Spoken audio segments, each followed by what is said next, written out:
15 மினிட்ஸ்ல 1 pot rice கொத்தமல்லி சாதம் செய்யலாமா? ஒரு கிளாஸ் ரைஸ்க்கு ஒரு பச்சை மிளகாய் கணக்குல 3 பச்சை மிளகாய் போட்டிருக்கேன்.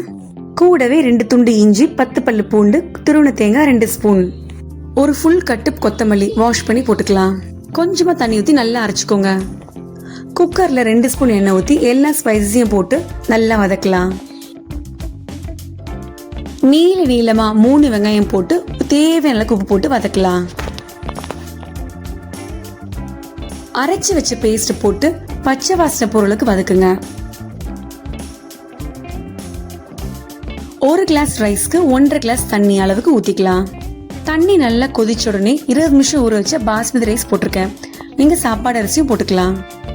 சாப்பாடு அரிசினா 1க்கு 2 கிளாஸ் தண்ணி ஊத்திக்கோங்க. விசில் விடாம ஜஸ்ட் இப்படி க்ளோஸ் பண்ணி வச்சிடலாம்.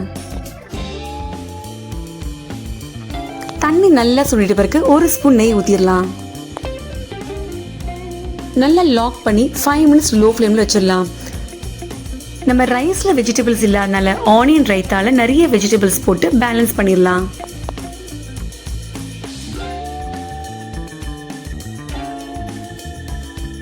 ரொம்ப டேஸ்டியா குயிக் அண்ட் ஈஸியான கொத்தமல்லி சாதம் ரெடி.